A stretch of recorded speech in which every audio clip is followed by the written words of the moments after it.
Bapak, Ibu, Saudara, ada seorang anak yang bermain di pinggir pantai. Ketika dia bermain, dia melihat ternyata ada begitu banyak bintang laut yang terdampar di pinggir pantai tersebut.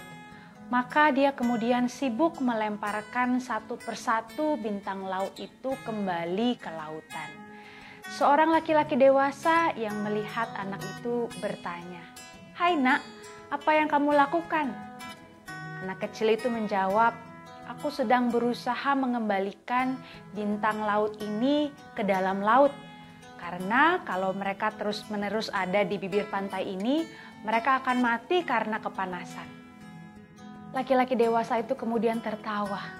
"Aduh nak, kamu tampaknya melakukan sesuatu yang sia-sia. Lihatlah, ada ratusan bahkan ribuan bintang laut yang terdampar sepanjang pantai ini. Kamu tidak mungkin melakukan suatu perubahan yang sangat besar untuk mereka."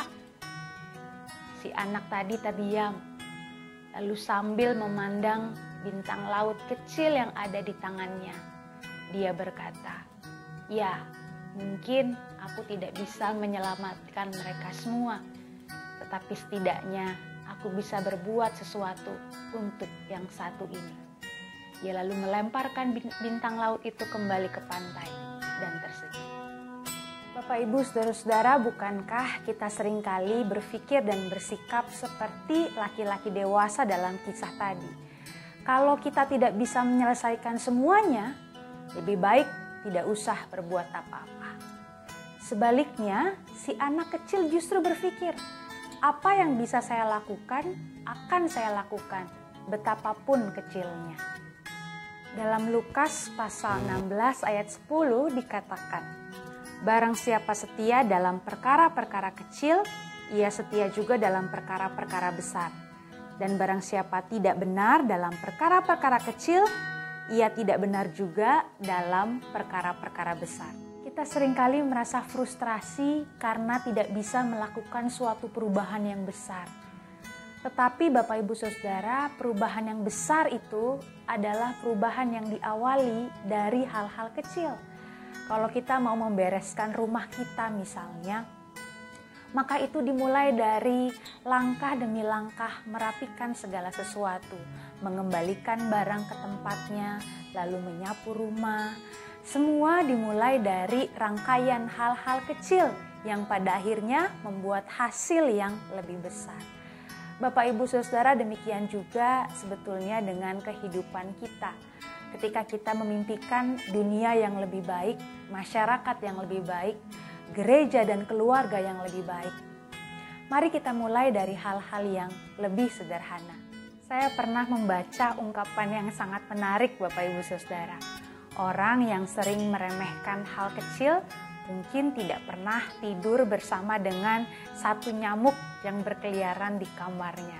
Wah, kita bisa rasa ya Bapak Ibu ya, kalau ada nyamuk satu aja nging di kuping kita, tidur kita semalaman itu bisa jadi tidak nyenyak. Dan ilustrasi ini kembali mau menggambarkan jangan remehkan hal-hal kecil. Kalau itu dilakukan dengan kesungguhan, kalau itu dilakukan dengan empati, maka efeknya bisa luar biasa. Mari kita memulai membuat daftar hal-hal kecil dan sederhana yang bisa kita lakukan setiap harinya. Small things, big impact. Mungkin kita bisa memulai dengan menelpon orang-orang yang saat ini tidak bisa kita kunjungi. Siapa tahu perhatian sederhana kita menjadi sesuatu yang sangat berharga buat dia. Atau hal-hal yang lain yang bisa kita lakukan untuk orang lain maupun untuk diri kita sendiri. Saya ingat juga guru olahraga pernah berkata, lebih baik bergerak sedikit daripada tidak sama sekali. 10-15 menit waktu yang sebentar, tapi kalau dimanfaatkan dengan baik untuk berolahraga, hasilnya juga bisa sangat baik untuk tubuh kita. Bayangkan kalau semua orang di dunia ini berpikir demikian. Saya akan melakukan bagian saya sebaik mungkin meskipun kecil dan sederhana. Maka efeknya bisa jadi luar biasa. Tetapi dunia tidak akan menjadi lebih baik saat orang-orang hanya sibuk protes sana-sini atau mengeluh terhadap kondisi yang lebih besar tanpa melakukan apapun. Maka mari kita menjadi pribadi-pribadi yang membuat keluarga kita, gereja kita, masyarakat kita, bahkan dunia kita menjadi lebih baik dengan setia melakukan perkara-perkara kecil di hadapan kita. Tuhan memberkati.